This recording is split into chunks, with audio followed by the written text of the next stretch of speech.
Hey everybody, this is Dan, And this is Ron. and joining us today we have.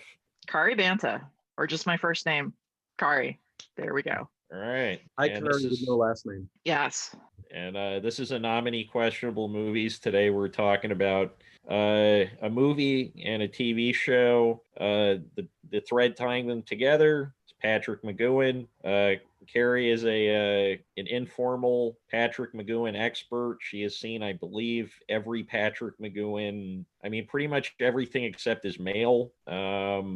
Maybe she's seen his mail. I don't know. We never talked about it. And just for everyone out there who might not know who Patrick McGoohan is, he was the creator and the star of The Prisoner. That's probably the role that he's most famous for. But he's also been in a whole lot of other stuff. Right, he's the king in Braveheart. He was the star of Rafferty, which was a huge hit that ran for many years. Dude, nobody's not gonna know Rafferty. Right. Secret Agent Man or Danger Man? Mm-hmm. Yeah, Danger Man would be the big. That's kind of where he rose to prominence. Yeah. And so we didn't watch any of those things today. You want to introduce what we watched?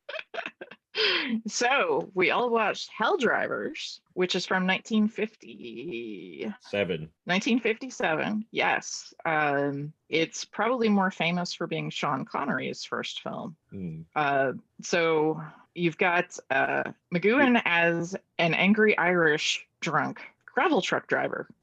Just a very high-profile career in post-war Britain, because Stanley Baker is there because he can't get any other job, and in fact does not even have his driver's license. So there's a little intrigue. And the film ends with the first Doctor Who and the prisoner going over a cliff in an exploding gravel truck. So that's I mean, you really got James Bond, Doctor Who, and the prisoner in one movie. Oh, wow. And yeah. What do you do when you get all three of them in a room? You have them drive trucks with a lot of gravel. A lot of gravel. Yeah. A lot of gravel. Very fast. Yeah, very It's very kind of- fast. Yeah. They're Hell It's Drivers. pretty thrilling. Yeah. It took me a little while to realize, oh, that's why it's called Hell Drivers. Okay. Like, what is it? Why do people still live in that neighborhood? I was wondering. Like, and they drive these little cars. It's like, you know what? I'm gonna move to the next town over. I'm gonna move off this. They took the same route every day, except when they were cutting on the most dangerous through the quarry. But yeah, just like, why would you risk it? Because they're also drunk. Mcgoon is like drinking the whole time. And Dan, you pointed out that he's got this great like fake scar on his forehead. Oh yeah, it's like here. It goes down all the way. It looks like I mean, it looks like a giant scar. I was trying to come up with something more poetic, but he looks like so classically evil. Pretty much, yeah. I mean, if it had gone down his cheek or something, that would have been excellent. But no, it might also imply a little bit of brain damage, making him so mean. I'm not sure. His whole characterization is sadistic Irish drunk, I think. A little grimy. Not exactly the clean cut image that he had later on. But my thesis for all of this is that Mcgoon makes an excellent villain. Right. Just to be clear, he's not the star. He's the antagonist. So no. Yeah, no. He's actually he's Stanley Baker is the star, who was more well known at that point. I think his big film, is it Shaka Zulu? I'm pretty sure. So he was a name at one point. And Herbert Lom is in it too. I don't know that if Hartnell was much at that point. I mean, this is like way before. This is a good 6 years before the first Doctor Who episode aired. So yeah. And if he'd been somebody, he wouldn't have. Doctor Who would not have been able to afford him because they did not. I've seen early Doctor Who episodes. They did not have a lot of money to throw around. Yeah. Like when you're sick in your costume department on the like trash bin on the set, and that's your main villain. Like that's it's ingenuity, but also a sign of less budget than more budget, I suppose. And Herbert Lom eventually becomes Chief Inspector Dreyfus in the Pink Panther movies. Oh, that's right. So this is a very well pedigreed film. Yeah. These are this is probably the most qualified group of ruffians in British cinema. Hooligans. Well, no, they're not hooligans because you never see anybody playing soccer. But right. They're just drinking and brawling and driving trucks really fast. Yeah. It's I have the 2-disc special edition. I have not yet watched the second disc, which has apparently some making ofs and like a Stanley Baker short and some other assorted things that they thought, well, if we pulled this all together, we could get a second disc out of it. Well, I mean, you need something to put the drinks on when you're watching the main feature. It's true. So sometimes that's the second.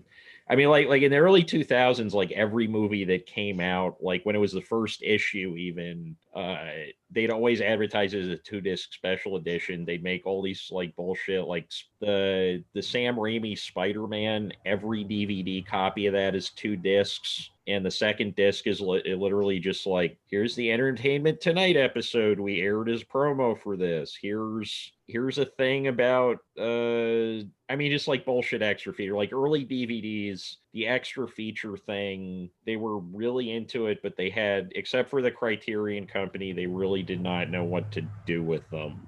Oh, they had no. Yeah, let's give you a bunch of still images from the film you just watched. Here's links to the internet. Yeah.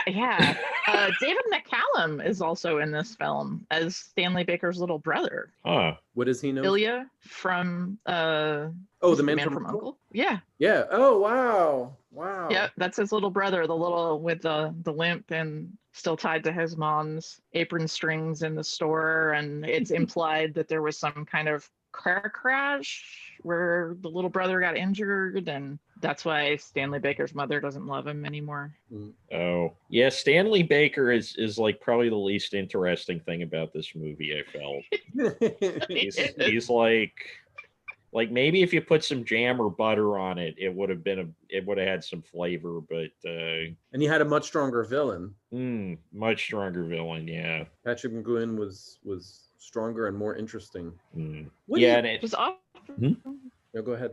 I was going to say that is often the case. McGoon has ended up in a large variety of strange productions, and he tends to dominate the scene because he does have such a presence.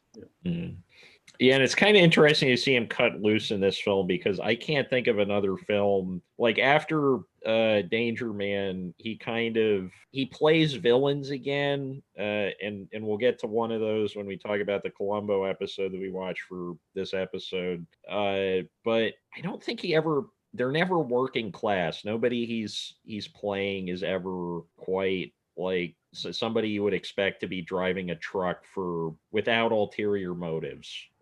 Although you could correct me on this, because I'm sure there's probably, I mean, there's a lot I've not seen. Thinking.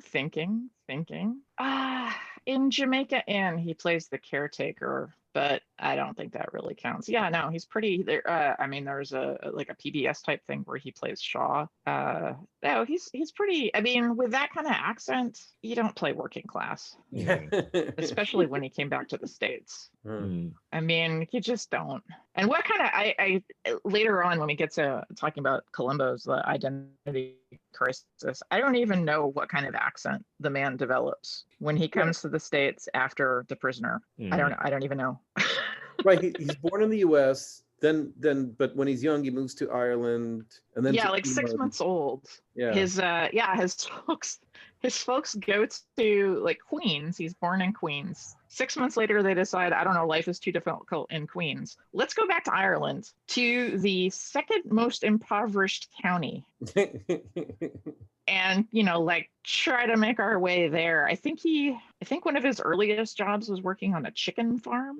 And his big break was when he was like a shipping clerk, or he worked in a bank or something. I mean, those were high prospects. Or he could have grown up in Queens, which would have been really weird. Yeah, it's hard to imagine, because it's also kind of weird though, because The Prisoner his like one, like The Prisoner's the only creative project where he's sort of the auteur and he's like the major voice guiding it, right? Like he had a lot of input into Danger Man, but I think like because that one movie he directed, he ended up taking his name off the finished product, right? Right. Catch My Soul, which is just don't even. I shouldn't have even mentioned the name because now someone is going to get curious. He had a production company that did a lot of stuff, and he liked to direct. He did television. He did 3 or 4 Columbo episodes. True. So I don't think he ever wanted a franchise again. I don't think he ever had it in him to put himself through something like The Prisoner again. Okay. That was, because he wasn't literally doing everything, but he took from the other people and was going, crazy long days, and was the only one who had the complete picture of what was going on. And he mostly just wanted to act. He wanted to be in control. He learned early on. He was the Rank organization is the one who put out Hell Drivers, distributed it, and he was a Rank. The company with the big gong. The company, yeah. He was a Rank player for like 2-3 years, and they just put him in a series of like weird filler type movies that I've seen most of, and it's just kind of a head scratcher. It's like, was there so little going on that this is what people would go to the cinema for? And he talks about being so bored during that time in his life because he had no creative control, and he has a lot of ideas. This is the time period of the angry young men, that period in British theater, this post-war disillusionment, sort of the basically angry, underemployed, violent young men who just have this frustration and know where to vent it. And the growing tensions, the post-war, and then the growing tensions of the Cold War. So you get this whole, and the excitement of the spy, starting with Danger Man. So he got some ideas going along the way, and he definitely had his own vision of things. As later in life, the less he was involved in the creative vision or in directing, the less happy he was with the final product. It sounds a little like he wants to have his cake and eat it too. He wants to have full control, but he also doesn't want to do some of the work that's involved in having full control. And that's why he's such a relatable figure. Yes, right. No, he's okay with doing the work. It's just, it's what comes afterward. And unfortunately, it made him famous. Which he didn't want to be. He didn't want to be famous. He was not quite obsessive, but he was very much concerned with his privacy. Unfortunately, he entered into a field where becoming famous is kind of what happens. Right. That's part of the measure of success. Yeah. He didn't want that part of it. He was okay with the money. He liked the cars. He liked having a nice house, eventually settling just outside of LA in California in a beautiful neighborhood. But yeah, he didn't want people prying into his business. And that's how he put it. Like, people would ask him in like interview questions or whatever, "Oh, what's your religion?" "That's my business." Just screw you. Not a good interview subject. No. That's why we had you on instead of Patrick McGoohan. That's the only reason. Board. Yeah, right. Because a little squeaking Ouija board just doesn't do a lot on a podcast. So I guess we should introduce the Columbo episode at some point. Seems like as good a time as any. Although I guess we're not at that point in the Patrick McGoohan story, I guess, if we're taking it in a linear fashion. Because the Columbo episode is... Yeah, okay. Why be linear? Right. Yeah. What's that? We'll talk about the episode and then fill in the rest of his life as much as we want to or not. Or maybe we should talk about The Prisoner just a little bit, because I feel like the Columbo episode is a long riff on The Prisoner. You do kind of need to talk about his background with Danger Man and The Prisoner to get the most out of Identity Crisis. He says be seeing you at least like five times. Four times. Yeah. 5 times?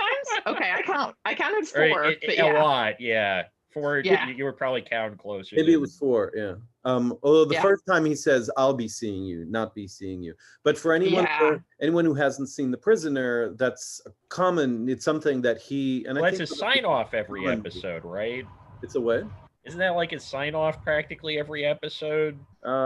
Maybe. I can't remember. It's been a while. I gotta pull those laser discs out. But it's a phrase that's very much tied with the prisoner. Right, and his fashion in the episode, he's dressed like number 6. Yeah. So the prisoner. No, he was pretty much dressed like 1975. Oh, okay. Yeah, I was actually noting some of the outfits, like, oh wow, that cut is really very similar to what he always wore in The Prisoner, and then he wears something else that looks nothing like it. True. So I don't know if that was, like you said, I don't know if that was intentionally tied to The Prisoner or that was just fashion and when he was. He had enough. Yeah, he had enough money to get things cut to look attractive on him, and he wasn't a bad looking man. I mean, as a young guy, he was kind of a heartthrob, which he also hated. He did not want to be attractive to the opposite sex, because he was kind of like Danger Man. The whole kind of didn't he say in the production at some point, like we're not gonna sex this up like James Bond or something, or I don't know how big James Bond was at that point, but basically they wanted him to hook up with a different woman every couple episodes, and he was like, no, he didn't want to do any kind of physical affection with the member of the opposite sex on camera because he was loyal to his wife, which you gotta respect on some level. Yeah, I mean, that's pretty cool, but it's also kind of like that. Why are you doing this job again? Right. Yeah, it seems like he doesn't understand what the job of an actor is or what jobs are like in Hollywood. Well, and I guess like if the rest of his work and his general persona acting didn't scream like trust issues with people so much, it wouldn't seem like quite as salacious a detail. Like The Prisoner is like if we're taking on if you were going to try to psychoanalyze the guy who made The Prisoner, it's totally about like fear of society, fear of integrating into society, and like kind of almost like a John Paul Sartre level of revulsion at people generally. Well, it's the sense that okay, I'm gonna spin this off. His production company that he used to make The Prisoner is called Everyman Productions, from a medieval allegorical play called Everyman, and it's kind of the Little Red Hen, where he keeps asking people, and no, they won't help her make the bread. No, they won't help every man when he goes to confront his final judgment. Death comes and says, hey, dude, it's time. And he's like, no, I'm doing stuff. And Death's like, all right. Well, you can find a companion. You can find someone to take with you. And he starts asking everybody, and everyone else is like, yeah, no, I'm just not into that. Going with you and Death until he gets to good deeds. And he hasn't been good enough to good deeds for her to be strong enough to come with him. So he's got to grab knowledge and take her along. And then through self-flagellation, he ends up being able to take good deeds with him. But in the end, the moral of the story is nobody helps you along the way. When it comes to your final judgment, it is you and your deeds that speak for you. That's your story. So this is what he names his production company. So this guy has some ideas. He's got some opinions. Yeah. Definitely. So now when you have actors who then go on, they start to direct or they write, it's often seen as they might have a great first film. They might go on to have a great career as a director, writer, whatever. Or there's Zach Braff. But they're seen as sort of they're making a jump that doesn't happen. It's seen as a vanity project. Yeah. Because they're any good, because they have any director prowess, but because they have the money and they're famous. How was he seen when he suddenly had all this? He created stuff as opposed to just reading lines. Yeah, so you've got to think of the context of the time. And so you're in England, and I mean, what are there? There's the BBC and there's ITV, who did The Prisoner. Mm-hmm. And you've got two major studios. You've got Borum and you've got Shepperton. There just aren't a lot of people in the field. So it's not the same as like Keanu Reeves deciding to have a vanity project or it could, Wait, then Keanu it looks Reeves like had a vanity vanity because then project? I don't know why I picked him as an example. Oh. But and I'm looking over the direction. It's not like I'm looking at Keanu Reeves anywhere. It was bizarre. But that kind of like, why would I even be interested? It was just, there wasn't enough self-awareness or awareness at that time.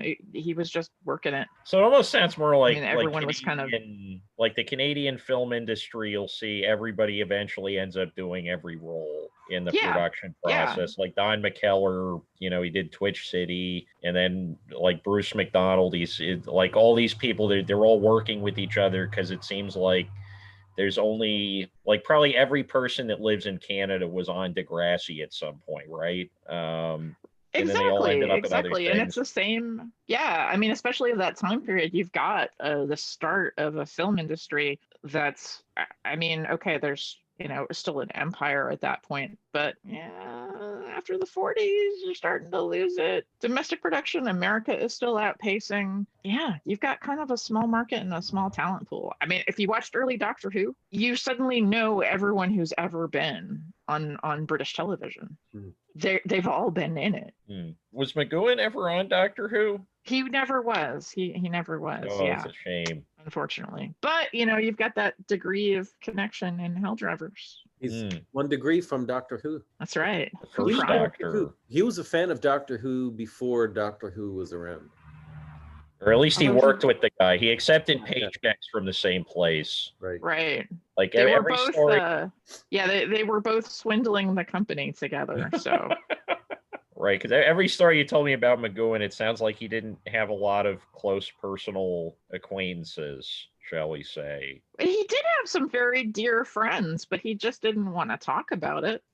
Or at least it sounds like he didn't prioritize getting along with people later in his life. Did he give a lot of interviews, or did he also limit the number of interviews?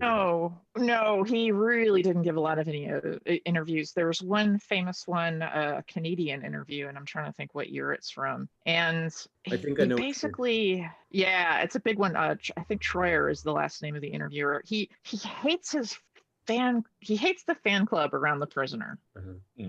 And the fact that they're trying to spin it into so much more than what he put into it, like reading the minutia and trying to get these little secret meetings when he's just like, it's just the thing we did. But this is where it becomes, once you create something. So I always think of it in terms of writers and stories or books, but it's true for movies too. It's true for music. Once the writer or the director, whoever, has completed the thing and let the world know about it, it now belongs to the audience. Whatever the author put in there, it is now for the audience's interpretation. And they have multiple interpretations, right? Different people see and interpret things differently. Especially The Prisoner. Especially The Prisoner, stuff like The Prisoner. So McGoon, too bad. I mean, it's great that you created this thing, and it's great that you put it out there, but it belongs to us now. It's true, but it's also, you got to be careful to not prod deeply into something that wasn't created to be. So, okay, thinking of Doctor Who, early Doctor Who, they did not know that the show was going to run so long, have so many different spin-off novelizations, other TV shows, whatever. So they weren't really concerned with internal consistency or different details. So it's kind of, there's a lot of retconning. I mean, The Prisoner was a set piece. I forget how many he wanted it to be. He wanted 9 episodes, I think, and then they said 17 was the least they were going to order. Right? They wanted they wanted more because they needed to sell it. The Danger Man, it was a thing with all of these. We need to be able to sell it to the American market because that's how you make the money. You're not making the money selling it domestically. And that's how you end up with that episode with the brain swap, or the episode where they're in the Old West for no reason. There's a few episodes totally. He wanted to do a Western. Okay. But it doesn't seem like it was part of the original. It was part of. Was part of the original nine episodes that he part of the original 9. I don't think so, but it wasn't like we did 9 and then came back. I mean, but he totally just wanted to play a Western. I mean, that's a level of thinking that went into some of this. Oh, wouldn't it be fun if we did a Western? And then you have Living in Harmony, which people are all like, oh my God, it doesn't even have credits for The Prisoner. It's just, the title comes up and it says Living in Harmony, and what are we supposed to be watching? And oh my God, what's going on? And it's like, no, it's like, it would be cool to do a Western. People are finding meaning where there is no meaning. People ask there's not really. Yeah, and if you want to derive something from it, it's great. But if you want to be writing blogs and novels and interviewing third string production people who can try to reinforce that, then I don't know. That's more about feeding your own ego and having found the conspiracy theories and really taking something from the work. Wait, were there novels? I mean, there's the comic book spin-off. No, there was DC from the 80s, 90s? Shattered Image, I think it's called. I loaned it to Ron. It's in his apartment somewhere. Well, yeah, it turned out it turns out I already had it and that I've read it. And I haven't read it. Actually, Jack Kirby did a workup, a couple of pages of a comic book adaptation of The Prisoner. Because Jack Kirby was a huge fan. I could see that. I could totally see that. Yeah. Number 6 was his kind of guy. Smart, persecuted. And he did some pretty crazy adaptation. Like, I don't know if you ever read any of those 2001: A Space Odyssey comics he did. Oh my God, those are amazing. So good. It's not an ace. Oh, yeah. Oh, yeah. One of them's a Treasury edition, so it's like enormous. And it's just like endless Kirby space rocks, which is that's all you really need in a comic book is just Jack Kirby staring into space.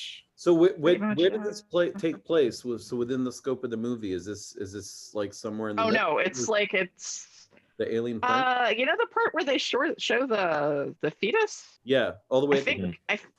Yeah, it kind of diverges from there. Okay. I mean, do we meet aliens or anything like that? Yeah, I think so. There isn't a strong narrative. Okay. I'm not remembering a strong storyline. Yeah, which I mean is true of a lot of those Kirby's, like Jack Kirby's 70s comics. It seems like he's on drugs. I know he's not on drugs, but he's sort of jumping around a lot. Okay. This is pretty far out stuff. Definitely worth it. It's worth looking at. I mean, reading too, but it's the visual. All right, I'm really curious to see that. Yeah, definitely worth it. So let's talk about the Columbo episode. Do either of you want to summarize it? Okay, sure. 1975 Identity Crisis. I believe it is in the 5th season of Columbo. Yep. And we have Leslie Nielsen, Patrick McGoon, and of course Peter Falk as Lieutenant Columbo. That tends to be, that was kind of a crutch that the series leaned on throughout its run. Peter Falk's good in there, but and McGoon directed this episode. We start out with Leslie Nielsen and Patrick McGoon as spies. They're at a carnival. There's a lot of great shots of just 70s carnival stuff.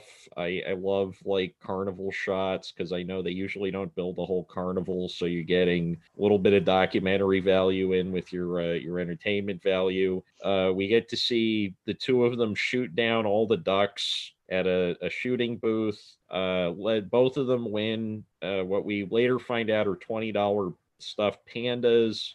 Nielsen says, I don't need my panda, but McGoon, we are treated to the wonderful sight of Patrick McGoon walking around the carnival looking pissed off as always, carrying this enormous stuffed panda. That was probably my favorite part of the episode. It's a beautiful visual. There's a still shot where it's McGoon kind of with that like almost a grimace, dressed in the 70s, hugging this enormous panda, with Leslie Nielsen also trying to look cool, playing it straight back when Leslie Nielsen played it straight. It's I think they're both wearing sunglasses. It's just a beautiful moment in time. And so McGoon, Nielsen gets handed some microfilm that apparently has some very valuable stuff on it. We never find out what's on the microfilm. He never gets the microfilm. Oh, he never gets the microfilm. Okay. Yeah, the microfilm is kind of a MacGuffin-y type thing. So there's supposed to be a handoff. There's a broken poker chip. There's a handoff at the beach between who's the third agent? What's his name? The guy that McGoon tries to kill with the car later. he's kind of just a stooge. Mm. He was an ex-con who somehow Mcgoon found and was using as a tool. And very rude. So they meet up. They being Leslie Nielsen and Patrick McGoon. Yeah, and McGoon hits Leslie Nielsen in the head twice with a tire iron, hence bringing Lieutenant Columbo into the scene, because if there's not a dead guy, you don't have a Columbo episode. And just for anyone who's never seen Columbo, with Columbo, you see the murder or whatever. You always see it happen. You don't know why. And the whole time it's to see we see Columbo try and figure out what actually happened and figure out how a suspect really is the murderer or whatever the crime is. And as is the case here, we saw the murder. We don't know why the one kills the other. And you've got these details like each one had half of a broken poker chip, and you're wondering, okay, is that going to play into, is that going to be one of the clues that Columbo uses to solve the case? So you're very interested in the details around the murder. And so the Columbo gets on the case. They look at the body. One of the first things he notices about dead Leslie Nielsen. Say that 5 times fast, right? Leslie Nielsen, dead Leslie Nielsen, dead Leslie Nielsen, dead Leslie Nielsen, dead Leslie Nielsen. I cheated. I didn't say that fast. Okay, and it was pretty fast. It was fast enough. Was it? Oh, okay. That's why I can't do this show on my own. That's right. I was going to say, that's why you have Ron. He's the smooth talker, Dan. Yeah, he's the suave charm. I'm the one that takes on the dares, and I'm the hunched over guy with the eyes darting around that asks too many questions. which brings us back to Lieutenant Columbo. He notices that Leslie Nielsen's jacket is off his person, a little weird. In a mugging, they think it's a mugging at first because they can't find any ID on him, and then that's known as like Mugger's Heaven or something like that. Mugger's Haven. Yeah, it's like under the pier. It's like, who would go down there? Right. It's all the way under and way under the pier. Like, I didn't even think about that. Nothing good is gonna happen if you go down there. So. That part just seemed unwise in general. Yeah. Right. The only thing that happens are like spies do drop-offs and like teenagers make out down there. Maybe somebody's doing some heroin here. And it was the two of those. It was the spies and the teenagers making out that were kind of that was how we ended up with a coat being left off. But continue. And so Columbo, he goes to, I forget which clue. The first clue is obviously the poker chip in the jacket. Somehow he makes his way to the carnival. He finds this lady who's going around taking photos at the carnival. Dude, you left out the belly dancer. Oh, yeah, the belly dancer at the bar. And also the bartender is Val Avery, who was in John Cassavetes' Faces. He's one of the leads in Faces. He's the guy having the argument with the guy with all the pockmarks on his face. That's kind of the star of it. Oh, that's why he looked familiar. That movie. Yeah, and that's probably. I'm sure the only reason he was in that is because they knew each other through Cassavetes. Because Cassavetes had been on Columbo 3 years prior. Right. Like Etude for Death. It's the one with Blit Danner in it, but. Yep. Like McGoon makes a great villain in movies and TV. But so they go back, they're interviewing Val Avery, and Val Avery's an ex-cop. So he's like trying to be part of the gang, and Columbo seems to be mostly impressed with this belly dancer in the middle of his bar. But they do figure out... But not for the reason you think. Oh, I couldn't figure out...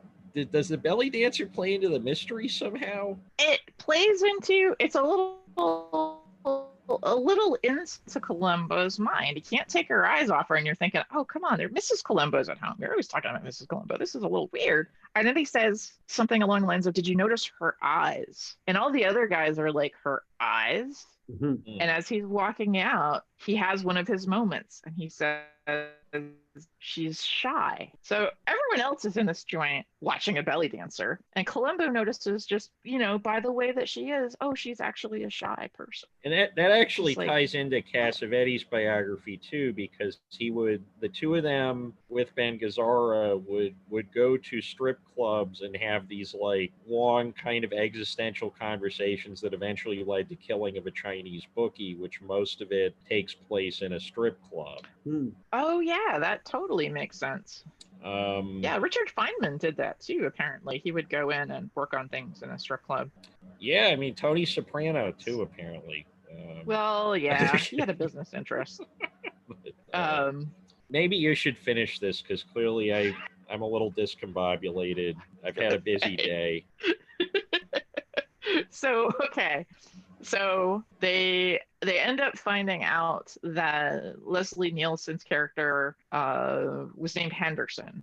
Except then they go to tell Henderson's boss that he's dead and find out that Leslie Nielsen was not actually Henderson, which just adds another level of complexity. He's like, okay, well, we have this dead guy that was going by the name of Henderson, but why was he impersonating? Mcgoon ends up as a lead for Columbo because something about Henderson's firm, I forget exactly what links them. Maybe y'all can. Oh no, so he figures out, he talks to the guy at the bar. The guy at the bar is near the carnival. He goes and talks to the lady at the photo booth, and he sees Mcgoon in the background of the photographs and he's kind of teaching photo booth lady how to do detective work, because that's right, he's Columbo.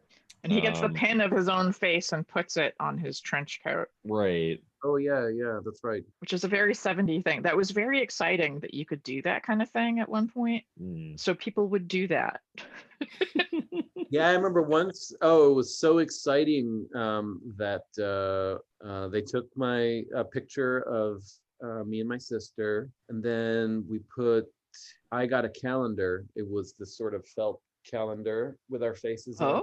And my sister got it was a big version, and it was like $1 bill or something like that. And that was so amazing that we could get our pictures on there. And it was almost, immediate. They said, come back in an hour or something like that, and be ready.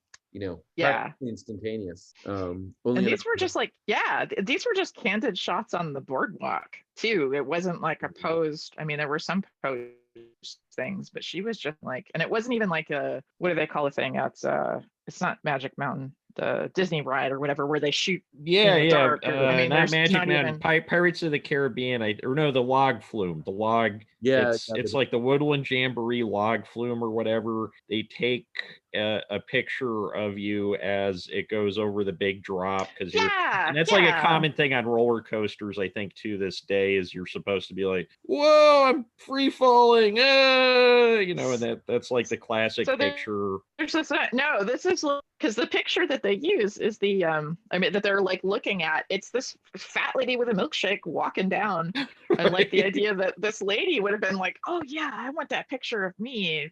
I want to remember my day this way.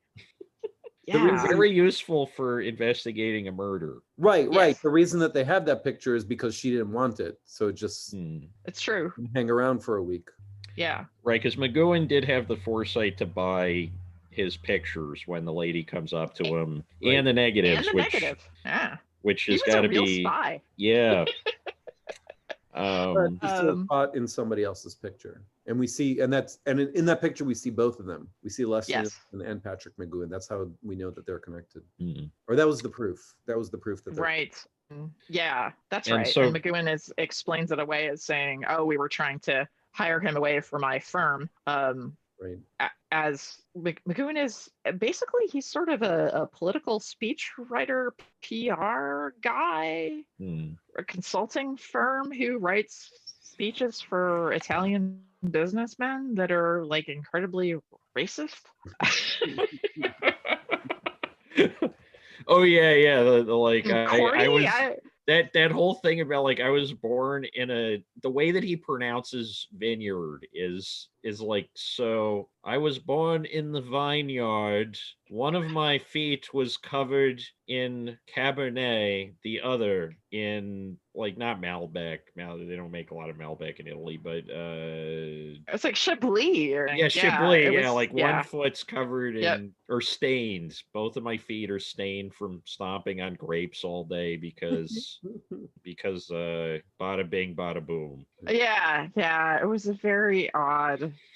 But yeah, and it's kind of clear from the beginning that McGoon's a bit too glib with everything and is feeding Columbo these lines, expecting, like everyone does, oh, he's just some schlub.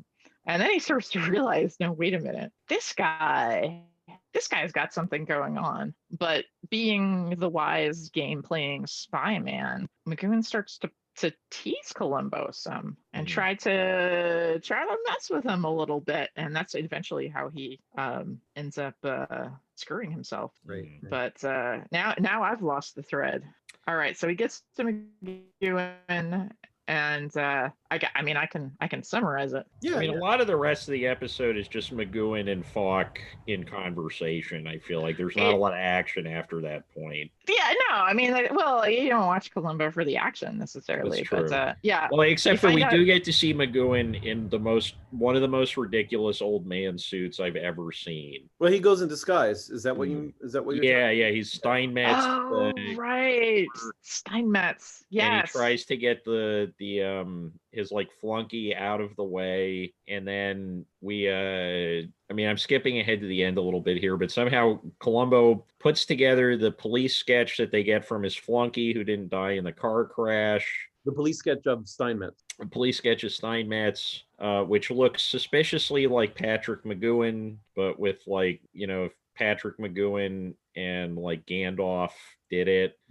And no, it's that he doesn't, it's the hairline. They're able to compare the hairline, which is that's kind of a spurious bit of detective work, but you go with what you got. But we get that amazing photoshopped McGoohan picture at the end with the like drawn on beard and hairline, right? Because he's standing next to the plane, and the head just looks like it was. I mean, there is no Photoshop, right? So somebody had to like cut that like it was out of a magazine and just stick it on the photograph. It's this beautiful scene where Columbo is saying like, well, so if we took this picture and we made him a little older and we gave him a larger nose and we gave him a beard, and it's like how is it even the same person at this point?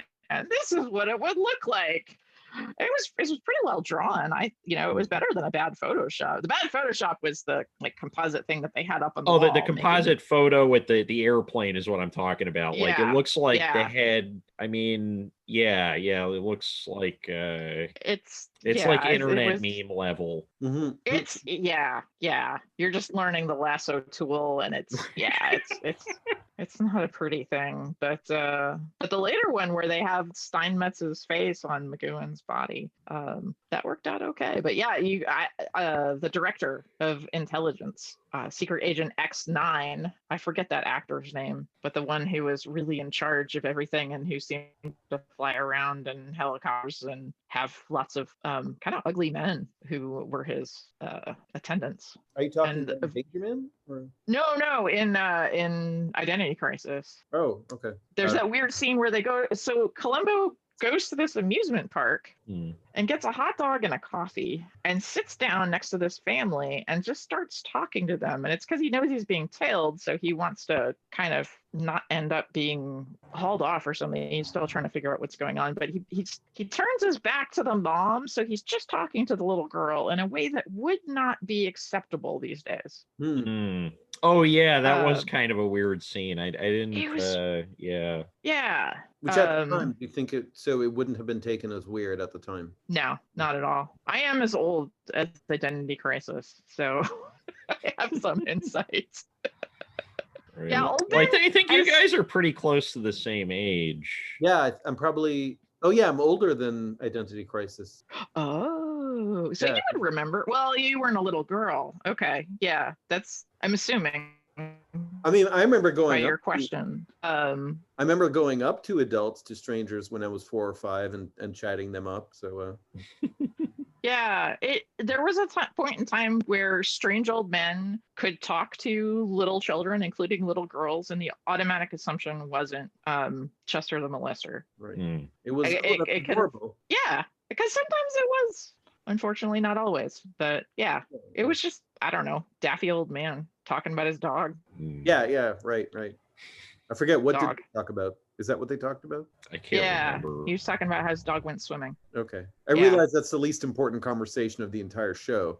The content is, but I was just curious if you remembered. So you did. Oh yeah. I remember the least important content. That's my gift. But yeah, finding out that not only was Henderson not Henderson one of the top agents, but that McGoon is as well. Right. And that's why you have to be kind of hands off on him. But yeah, Columbo doesn't take that advice. Right. I mean, Columbo is pretty. He has good judgment in when to be hands on and when to be hands off. That's why the dog swimming conversation is relevant. So what do y'all think of Patrick McGoon's acting range? Because I think he has a type and he plays it really well, right? Like there's not a huge range there. I'm trying not to just really laugh. So, and that's not to say he's a bad actor. It's just that it seems like his range is it's not very wide. It's very specific, but I think like you're saying, he plays he plays a certain type of character very well. He plays the devilish mastermind and angry. Right. But I think Dan, you said pissed off. That in this episode. Pissed off, yeah. Yeah, and he seems like he starts out the episode kind of like arrogant and like devilish mastermind, I guess, mode, and then as it goes on, he's just increasingly more pissed off. Although he takes it pretty gracefully when Columbo is like, "Yeah, I figured you out" at the end. Well, he knows. I mean, it was a fair. He knows where he screwed up, and he just kind of wanted to, because he was playing it as a game. He played life as a game. I think at his warmest, Patrick McGoon comes off as being only mildly inconvenienced. Right, like you can't imagine him as like the father in a Christmas movie.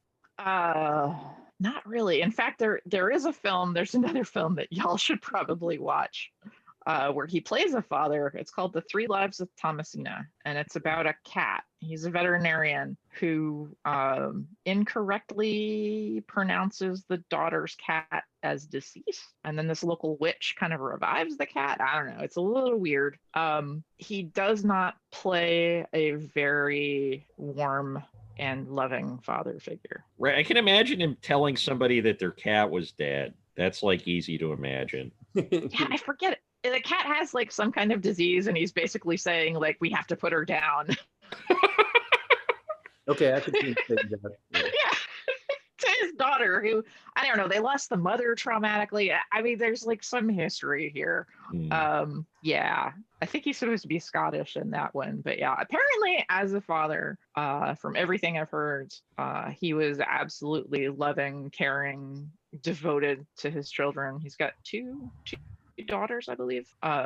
And his daughter Catherine is actually an actress too. I can't think of anything she's done. But he was a great family man. That just wasn't his face toward the world. Right. So in case she listens to this. Was he successful then in keeping his family out of the limelight and protecting them from the press? Yes. Okay. Yeah, he was. I don't know what he would have done in this day and age where it's so easy to get information on people and to spy on them. I know he built a swimming pool with the money he got from Danger Man. He had a house, and it was sort of at this major intersection, and he built a pool, and the paparazzi were coming and trying to take pictures of them over the fence. So he just built a taller fence. That was eventually why he went to America. He's like, I don't want to deal with this. Did he put up metal no trespassing signs on the fence? I don't know. He might have. Oh man.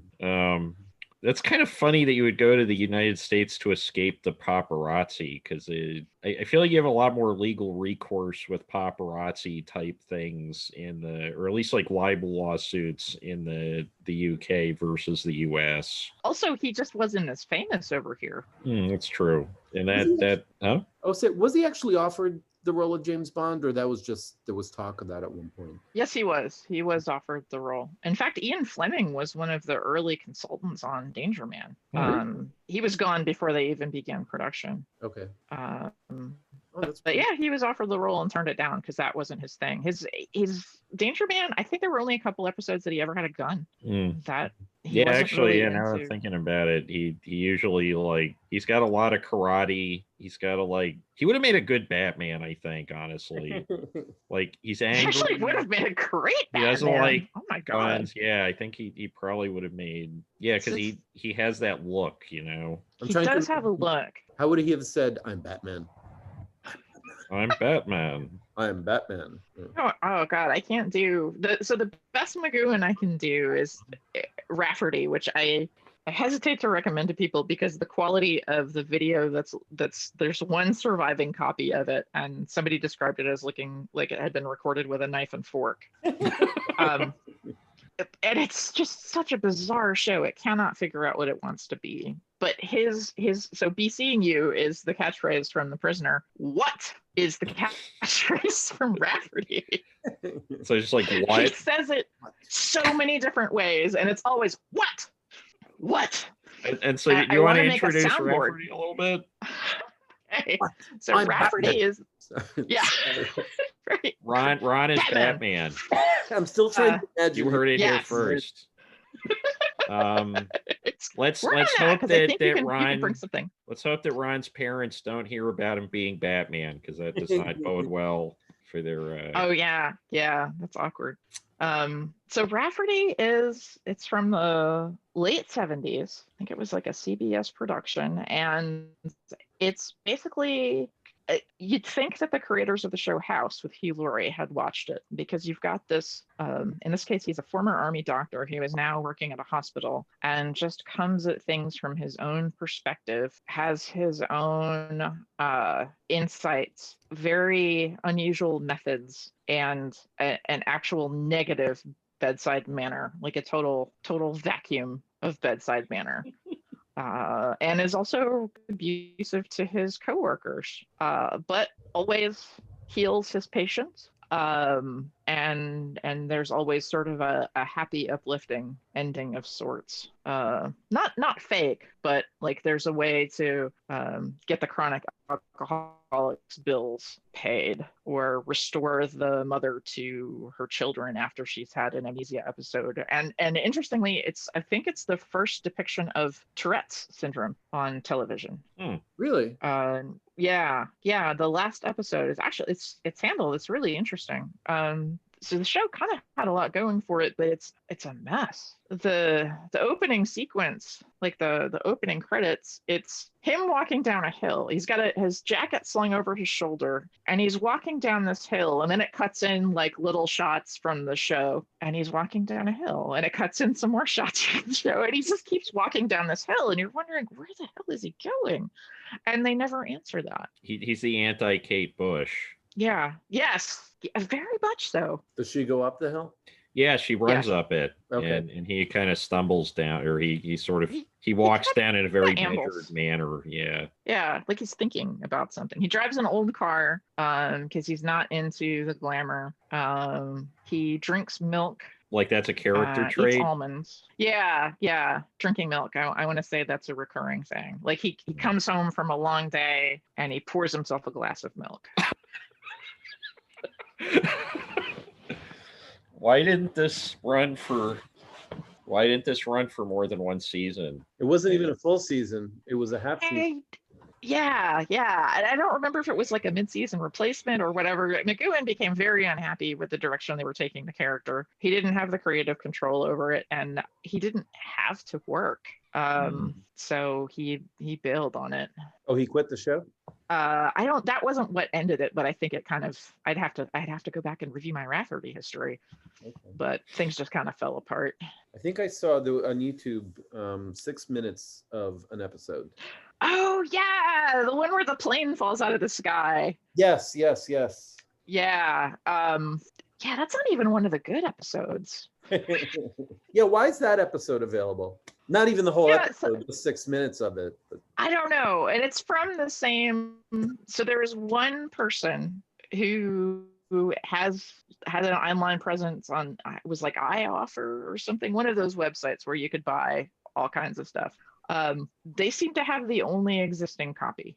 Every other thing that I've seen is a version of that, and I like the Paley Center doesn't even have a copy. I don't know about that. I haven't checked the Paley Center. Okay. They might, but I mean, like, if this one came from there, it's like they smuggled it through the metal detector first. It is not. Oh yeah, it's hard to get stuff out of the Paley. The Paley Center, for those who don't know, that's what they're calling the Museum of TV and Radio now, because somebody gave them a bunch of money. Oh, fair enough. Yeah, I would love to go there and see if there was any kind of better visuals of it. It was kind of topical. It talked about things. They referred to cocaine as nose candy. I think as you'll be breathing out of 2 tubes in your face if you keep using that nose candy. But you'd have to say it faster and like Patrick McGoohan to really get the effect. What? I'm gonna have a soundboard. Andrew is actually working on how to, so that I can do like a supercut of all of the whats, but have it be a soundboard. What? Yeah, it sounds fun. Yeah, and the 3 of us would be among the 10 people in the world who would appreciate it. Well, I was thinking for the 100th episode, I was talking with Ron about doing something with a soundboard. Like, we were originally going to make it Citizen Kane themed, but Rosebud. So I pitched that thing to you, right, where he comes on the show, but it's all soundboard clips, and he's contacting me about how he can buy his childhood toys on eBay, and he like reveals that that's what Citizen Kane was actually about, was just him fishing to get his childhood toys back, right? And then, like, somehow or other, like, you have to go back into the past in order to stop me from spoiling the end of Citizen Kane. So I'd have to look at the original pitch, but I was going to do like a fake episode from 1977. Now I can't do it because I just spoiled everything, but that's... I think it's okay that you spoiled this one. Well, like the Gary Shandling, he did that special where it's a fake 25th anniversary special of his talk show before he did Larry Sanders. And it's just like clips, it's like the Johnny Carson clip shows they do every 5-10 years, but for a show that never existed. And I thought that would be kind of fun. So normally we spoil the movies and stuff that we talk about, but now you spoiled an episode of our show that has yet to be recorded or fully baked. It's a lost episode now. Yeah, it's a lost episode before having even been created. Nice. It's apocryphal.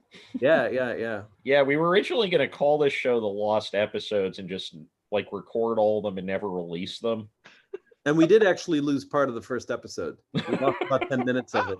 So it really is a lost pilot. But we managed to keep the remaining episodes. Oh, good. Excellent. And one day we're gonna have we're gonna watch all of The Prisoner again and talk about that. Oh, I would be in for that. I have not watched it, and I'm not the kind of fan who gets into the production details, shooting order, minutia, etc. I enjoy it for the wild ride it is. And in fact, Dan probably knows our sister and I have matching penny farthing tattoos. Seriously? Yeah, on our calves. We it was an idea on a Friday morning. We were joking around about getting a tattoo, and on Friday afternoon we were in the tattoo parlor getting penny farthings. Had you thought about getting a penny farthing tattoo, and this was just the moment to do it, or it was no, it just kind of, it was You spent enough time around members of this family to know that sometimes things just happen. So did they assign you a number at the tattoo parlor? No. Oh man. We were the only two people who walked in at that moment. So Who was number I two? was at number two. Was I? I think I was number two actually. Who's number one? You are Rebecca. And there, I just spoiled The Prisoner. Can you even spoil The Prisoner? Like the ending of it, there's nothing. Like if you describe it, it doesn't make any more sense. Well, no, the way I pronounced what I said, I emphasized the words in a certain way that made it pretty clear what I was actually saying. Which you don't find out. Yes. You don't find out until the last episode what the answer actually meant, right? I'm kind of surprised there was never like a Beavis and Butthead prisoner thing, right? Because there's a Simpsons bit where they take off on the prisoner, but like Beavis and Butthead, it seems tailor made for that, even though the time periods don't really line up, right? Because you can don't see it.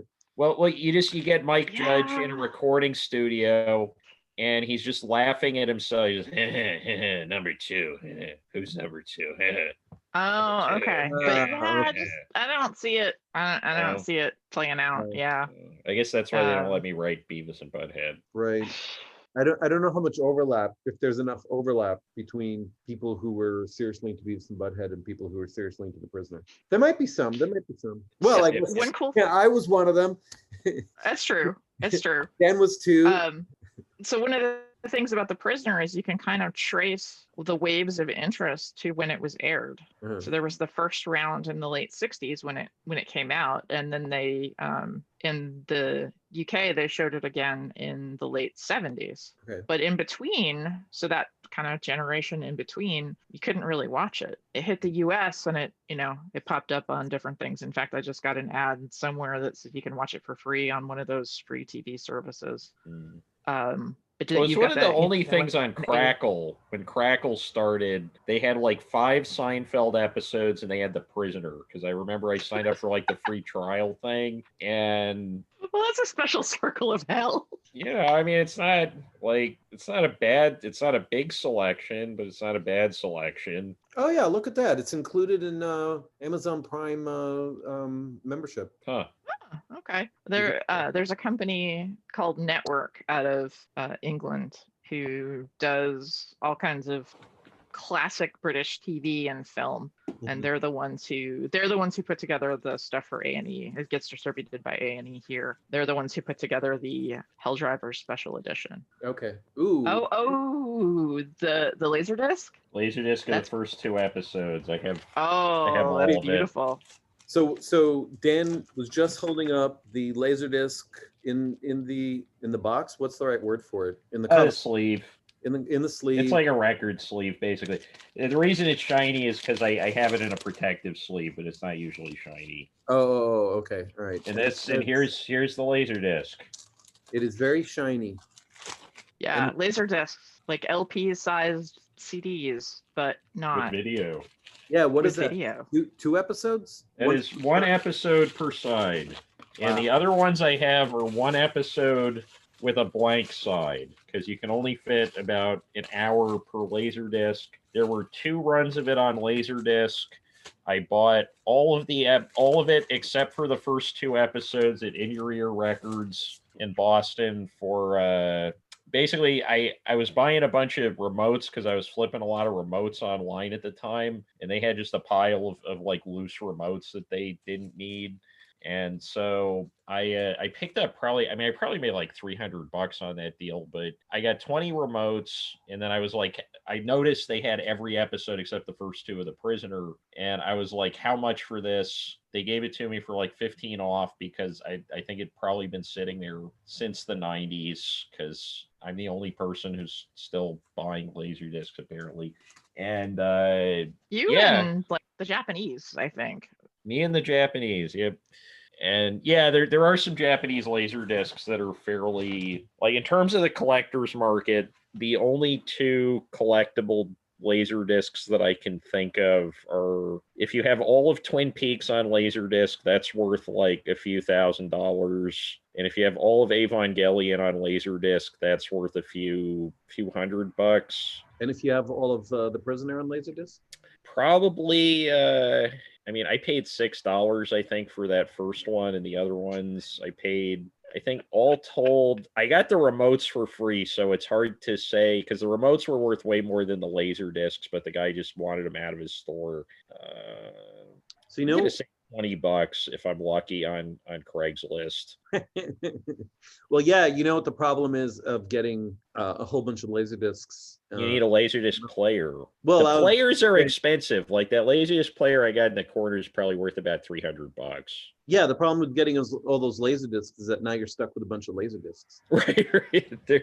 They're enormous. Yeah, I have a cube worth of laser discs, and probably it takes a third of the cube is just The Prisoner, and now you can get all The Prisoner probably on like, you know, a thing the size of a wallet. Right. Blu-ray, yeah, they have it all, and I think it fits in one Blu-ray box. Yeah, maybe you could invite some girl over to help you clean your laser disc.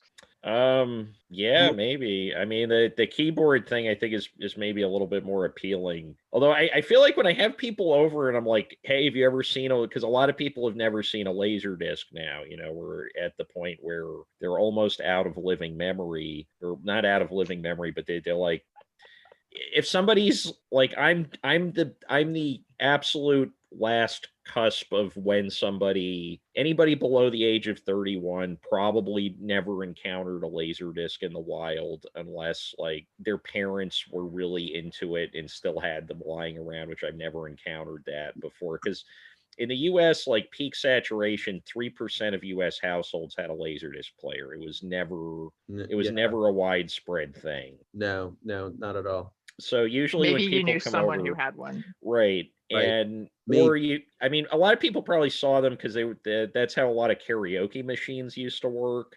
Because you could have and a lot of the most desirable laserdisc players are technically karaoke machines. But yeah, when people come over and I show it to them and they're like, "Why is that CD so big?" You know, and then I show them the player and it looks like giant. People get a kick out of it. You know, it like adds to the museum atmosphere because it's definitely not a use object. It's fun at parties. Yeah, it's fun at parties, and they had a really good CD player built into it. Like it's a really, really high quality CD player because you're kind of taking a tank to a knife fight. Makes sense. A CD player as like a dual CD player / laserdisc system? So the one I have plays DVDs. It'll play CD, okay. DVD, or Laserdisc because it's the last one that was ever released in the United States.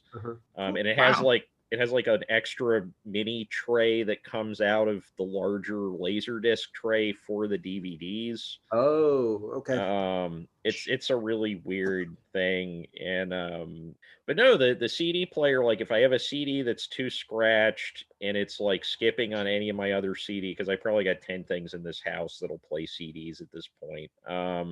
This will play it without skipping, for whatever reason. Impressive. And it sounds pretty good, but we got pretty far off track there. I was gonna say, I think we've gotten as far off track as there was the thread of The Prisoner who got us, but now we're talking about CDs. Oh yeah, that was all about how to get a hold of The Prisoner and how to watch it. So, and that's there's been a few different releases, because there was a VHS release, and the thing is, it's like, well, it was shot on film, so I haven't seen the Blu-rays, but I presume they look pretty good. They're beautiful. The color, they really did a good job. I don't know if you call it restoration at this point, but they're beautiful. I'm curious now. Color. Oh, sorry. Go ahead. Oh, no, I was going to say color was such a big part of the show. Yeah. It was really vibrant colors. The thing I like about the Laserdiscs is that it looks probably like what it looked like on a TV in 1967. They did not clean any of it up. It looks a little bit washed out. There's some artifacting, and it only looks right on a CRT because of interlacing. But right. So I used to like putting it on the old TV, and, you know, if people were over, you know, just put it in the background. Like when we had Halloween parties, I put Fallout on in the background a few times. Well, I just checked briefly on Amazon what it looks like streaming, and it looks really good. So wait, Kari, what are you? How do you pronounce your name? Is it Kari or Kari? I just realized.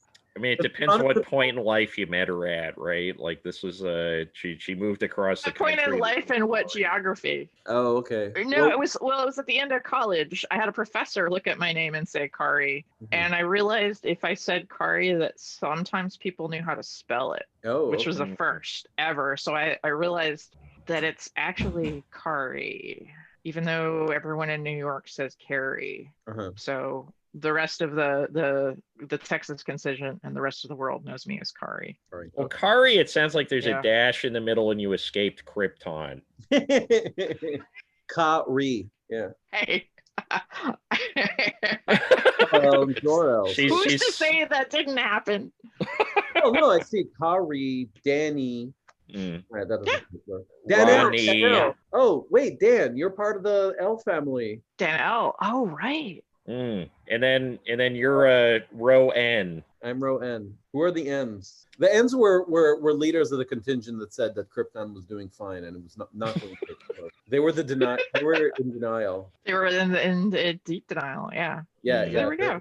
They were. So now we have they're the anti-maskers and anti-vaxxers of their day, and opposed to climate science. Which is why we never hear of them. Right. Yeah, the N family is all gone except I'm the last surviving member of the Krypton anti-vaxxers.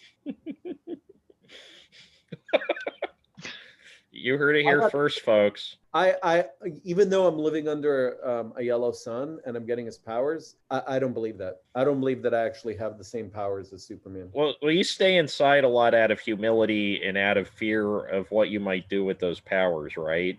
Say that again? Well, you stay out of the yellow sun most of the time out of fear of what you might do if your powers were fully realized. Well, I don't even. Or am I reading into it a bit too far? No, I don't even believe that I have those powers. I mean, sometimes I'll fly, but I don't believe I can actually fly. I don't know. It's like a dream state or something.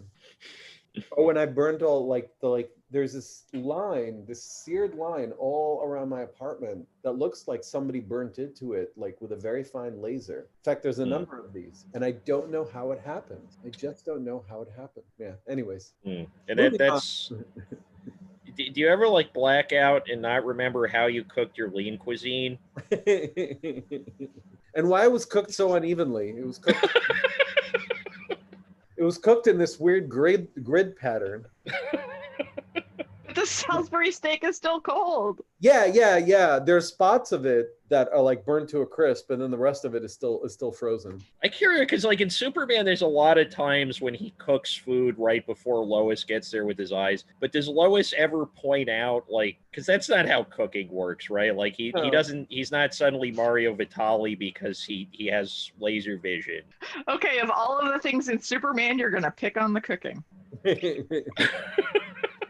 Well, the flying makes sense. I mean, I'm proof that a grown man will show up in public in their pajamas, but pair of glasses make the man.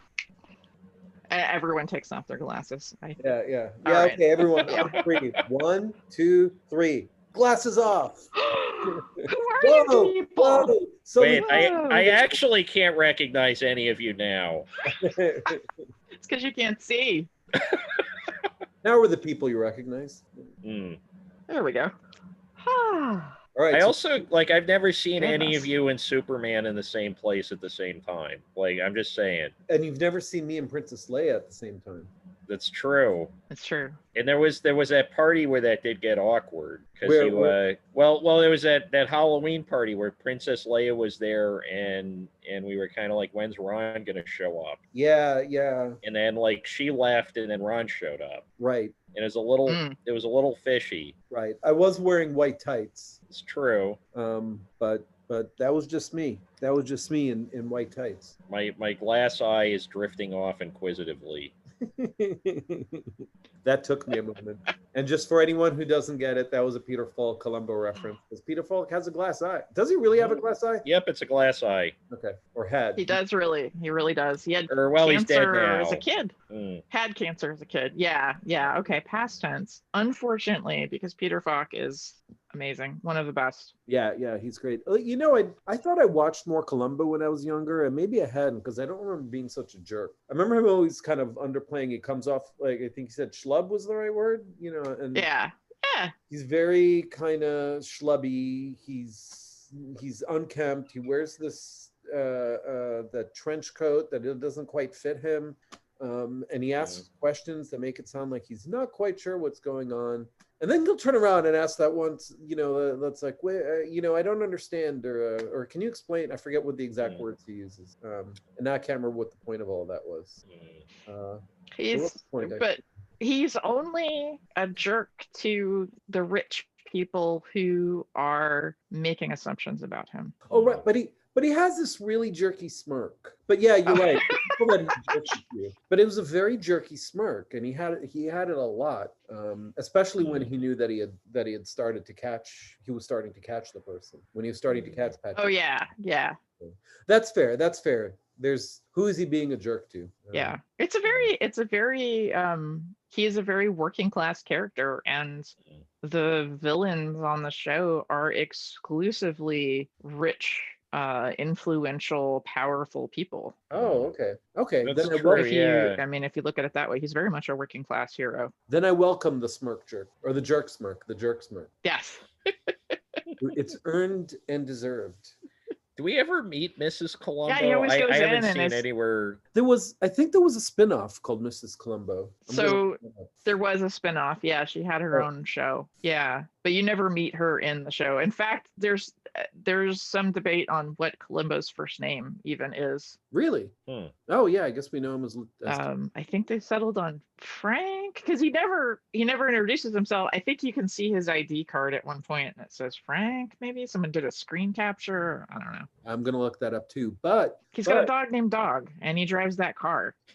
Mrs. Columbo was played by Kate Mulgrew, later Captain Janeway on. Okay. Really? Yeah. Yeah. Mrs. Kate Columbo, wife of the famous lieutenant, solves crimes as a reporter while raising her little daughter. Yeah, he did okay for himself. Yeah.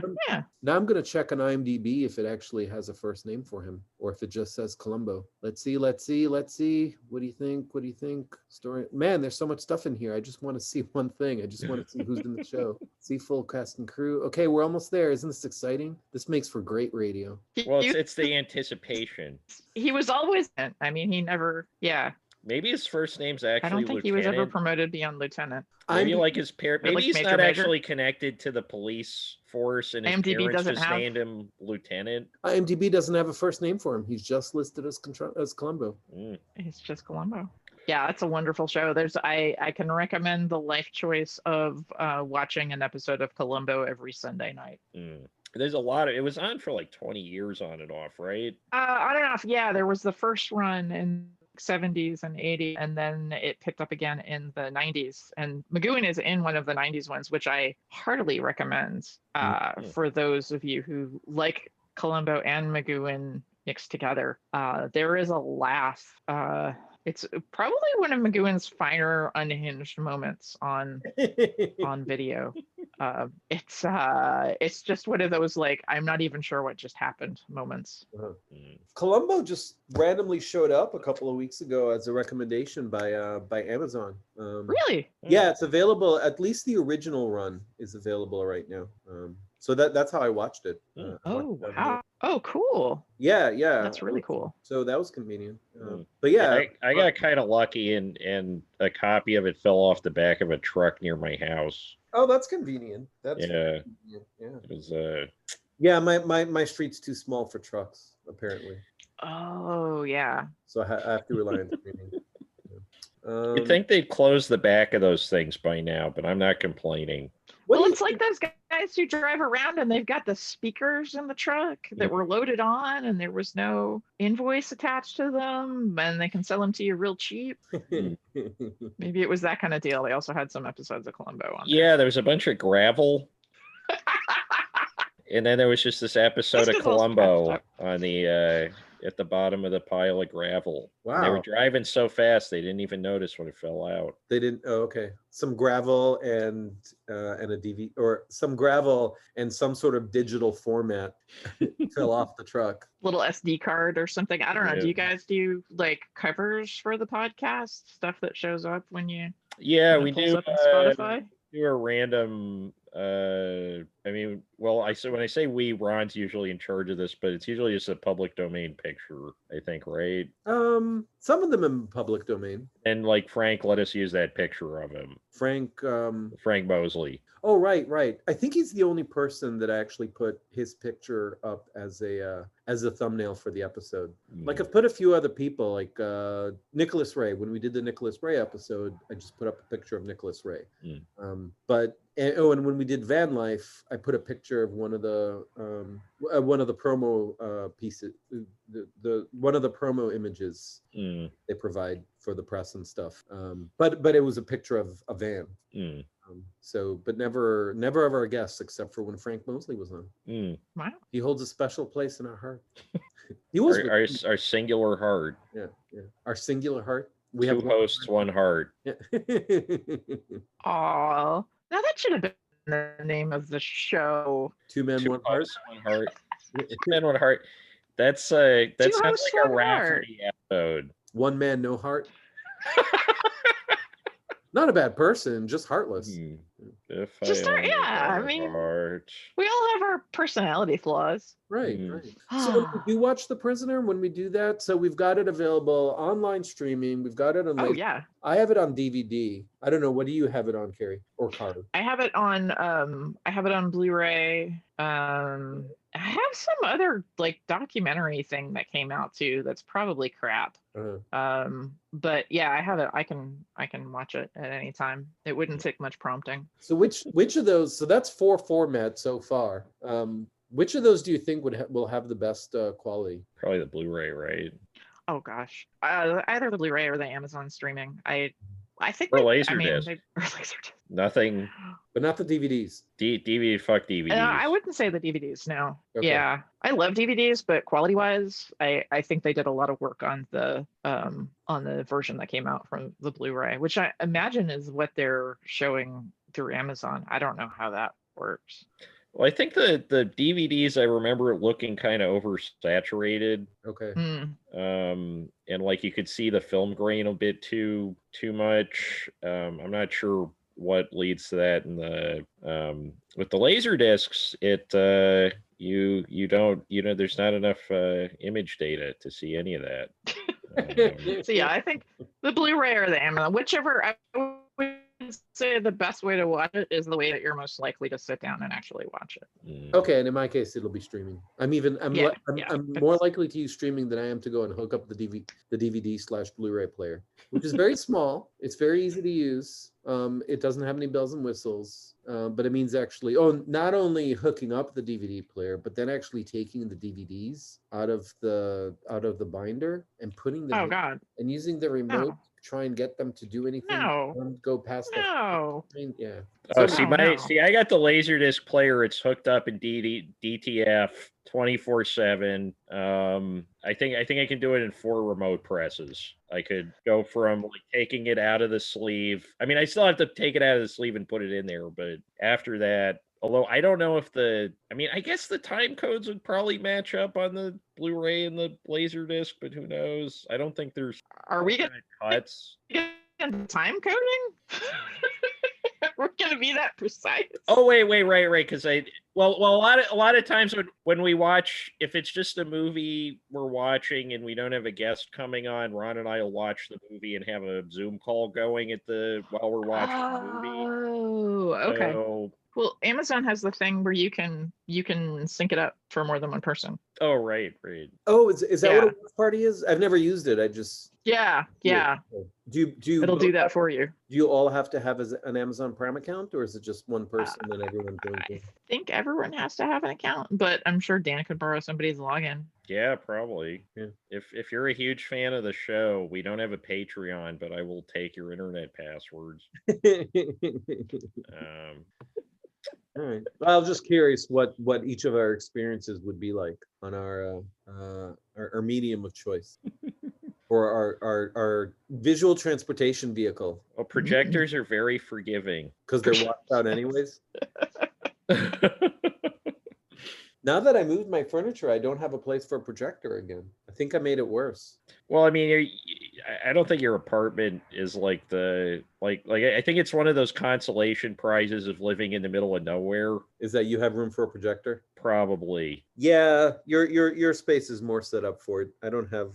I don't have I'm another between room. like somebody's you can. vacation house Yeah, and that the is a good way to look at it. Unabomber shack right now. I don't have another room that I can Like- put stuff in. You actually are between a vacation house and the Unabomber, where you're located, pretty much between the Pretty Unabomber's much. brother and.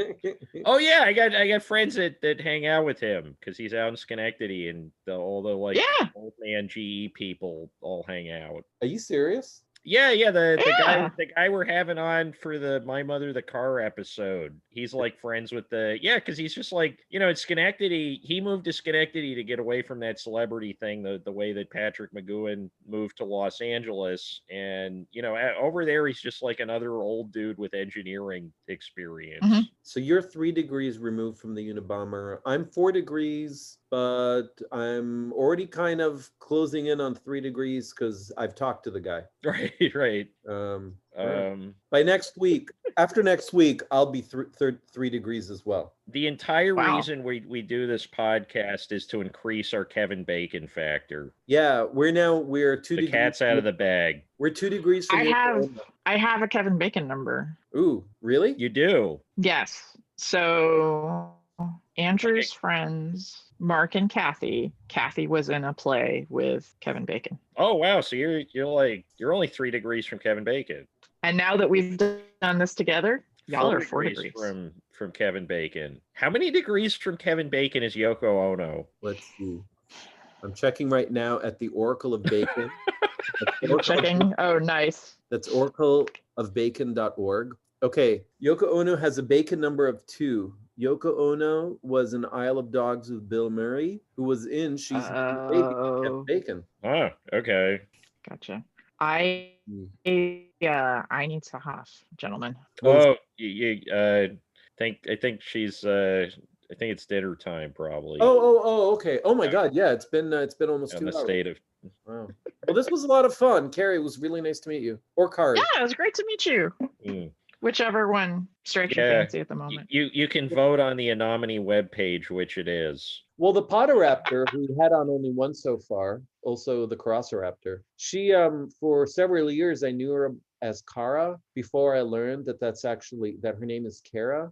Kara is just the way that her boss mispronounced it, but everybody else thought that was how you pronounced it because she introduced her. She introduced her as Kara. So it took me a year probably to finally get out of the habit of saying Kara and get into the habit of saying Kara. And now Kara doesn't sound right. Now it's Kara, and Kara sounds like a mispronunciation to me. But for a while it was Kara, not Kara, and then it was sort of both. Kara-E. Yeah, she's pretty forgiving. She's like, yeah, whatever you prefer.